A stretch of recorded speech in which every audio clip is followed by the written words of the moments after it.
Esteemed colleagues, ladies and gentlemen, it is indeed a pleasure to join you at the World's Government Summit.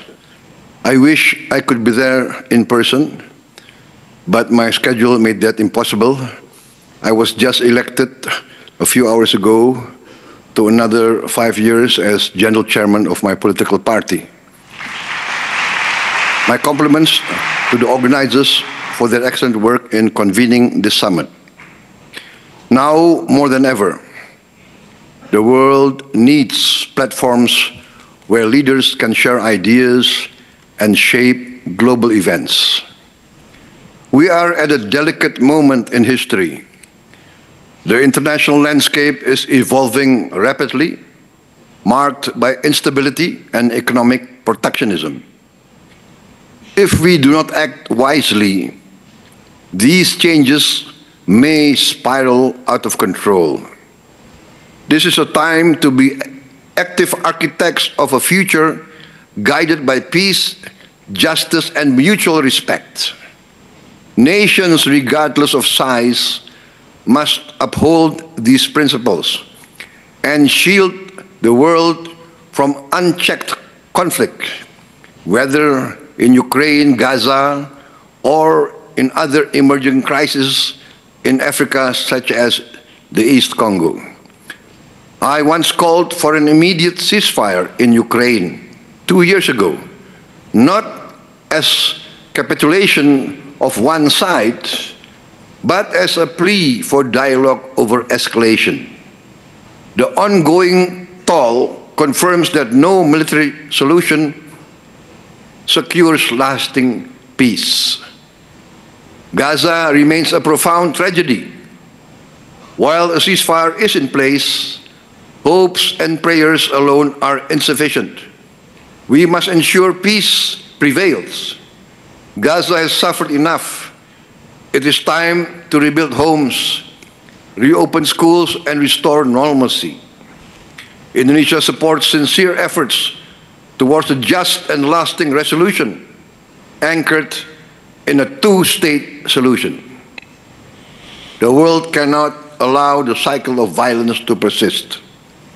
The crises in Ukraine, Gaza, and East Congo, and other parts of Africa reflect a broader erosion of global stability. Indonesia understands rhetoric alone is insufficient to confront these challenges. Our history, rooted in the non-aligned movement and principles of equality, self-determination, and sovereignty, compels us to pursue balanced diplomacy. We strive to listen as much as we speak, forging partnerships based on trust and mutual respect. This approach guides Indonesia's participation in many international organizations. BRICS, we also apply to join OECD, CPTPP, and the Indo-Pacific Forum, advocating for dialogue among equals rather than adversaries. It also informs our relationships with major powers like the United States of Amerika and the People's Republic of China, while safeguarding our own independence. Moving forward, Indonesia aims to strengthen its role as a force for regional stability and development, while maintaining its position as a bridge between the global north and the global south, to promote peace, cooperation, and stability. But of course, we know that to be an effective actor on the global stage, we must keep our own house in order. We must do our own homework at home. Our international influence and our ability to contribute meaningfully to global stability are linked to our own strength, our own resilience, and the economic progress and the social welfare of our nation and our people. My administration's vision for Indonesia is clear. We want to build a modern, developed nation powered by its greatest asset, its people, and our vast natural resources. Indonesia's potential is reflected in our diversity and vast geography. Our archipelago, comprising 17,000 islands and covering nearly 2 million square kilometers, is home to more than 282 million people, a vibrant mosaic of cultures and traditions. Yet, this diversity presents challenges, ensuring that every citizen has the opportunity to thrive. Our mission is to create an environment where every Indonesian citizen can access quality education, healthcare, and economic opportunities. One of our key achievements in the first 100 days of my administration has been the establishment of a fully functioning government based on talent and meritocracy. Many skilled Indonesians who had built their careers abroad are returning to serve our nation. This success was greatly aided by the smooth transition ensured by my esteemed predecessor, President Joko Widodo, to whom I extend my sincere gratitude for our long and fruitful cooperation. Among our transformative initiatives is the free nutritious meal program. Providing a nutritious meal each day might seem modest, yet when implemented across hundreds of thousands of schools, 330,000 to be exact, from remote villages to vibrant urban centers, it becomes a significant investment in our future. Our aim for this program is to cover more than 85 million children and pregnant women in Indonesia. Also, our initiative is to offer free health checks for all Indonesians. This is to promote preventive care and early detection of health issues, fostering a healthier and more productive society, and saving a lot of money. Infrastructure development, too, has been a cornerstone of our vision. Indonesia's vast and varied geography has long isolated many communities. And to bridge these gaps, we have embarked on an ambitious program in partnership with the private sector. I'm now opening the infrastructure sector to the private sector, inviting private enterprise from foreign and domestic markets. We are building vital lifelines, roads, bridges, ports, airports, energy lines, digital networks that connect our people and stimulate local economies. Digital connectivity has received special attention too. In today's interconnected world, it is not a luxury, but a necessity. By reallocating the 6 gigahertz Wi-Fi spectrum for public use, we have effectively doubled our internet capacity. The implications are significant. A young entrepreneur in a remote village can now have the same access, the same digital resources as someone in our capital city.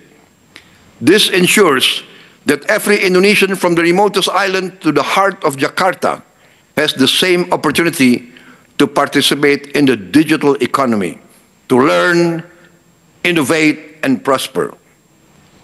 Sound financial stewardship and management has been crucial to making these initiatives possible. Through careful management of state funds, we have saved more than $20 billion, equivalent to about 10% of our annual budget. These savings that were allocated to projects and programs without a clear strategy will now be used to finance more than 20 multi-billion-dollar strategic projects that will transform the country. These include investments in nickel, bauxite, copper, and other critical minerals downstream industries. At the same time, we are developing substantial petrochemical industries, as well as massive AI data centers. Additionally, we are channeling funds into projects that advance food security, aimed at turning Indonesia into a net food exporter within a few years, along with initiatives to increase protein production, support aquaculture, and develop clean and renewable energy projects, leveraging our rich mineral and renewable resources. Furthermore, we are prepared to launch Danantara Indonesia, our new sovereign wealth fund, which, according to our initial evaluation, exceeds $900 billion asset under management. This fund, which will be launched on the 24th of February this month, will invest our natural resources and state assets into sustainable high-impact projects across sectors such as renewable energy, advanced manufacturing, downstream industries, food production, etc. All these projects will contribute to achieving our committed target of 8% economic growth. At the same time, we remain resolute in our commitment to eradicate corruption and mismanagement. Our actions have proven that no one is above the law. Those once considered untouchable are now held accountable. As we drive these transformative projects, we remain mindful of the challenges facing ordinary Indonesians. Like many countries, we have grappled with inflation and rising living costs, particularly in the aftermath of the COVID-19 pandemic and the wars in Ukraine and Gaza. Keeping the cost of living manageable remains a top priority, for only by ensuring that every citizen enjoys a decent quality of life can we build broader support for our ambitious vision. I'm deeply proud that the Indonesian people have embraced our efforts. With an approval rating of 81% for my government in its first 100 days, a figure that dramatically transcends the percentage that voted for me in the last election. I recognize that the people of Indonesia are fully behind this agenda of strategic transformation. The trust and optimism of our citizens inspire us to press on with our work, ensuring that every Indonesian benefits from the progress we are building together. It is this shared vision and collective effort that will drive our nation forward into a future defined by peace, justice, progress, and opportunity. In closing, distinguished colleagues, let me reiterate my commitment to both national renewal and global partnership. Our investment in people, infrastructure, digital innovation, downstream industries, and prudent financial management all have one objective: building a resilient, progressive future for Indonesia, one that will enable us to play a key role on the world stage. I trust together we will reaffirm our dedication to a global order that upholds the dignity and potential of every nation. Thank you for your attention, and I look forward to our continued dialogue and collaboration as we shape a future that reflects our shared aspirations. Thank you. Dengarkan berita bersuara. Klik fitur text to speech di inews.id.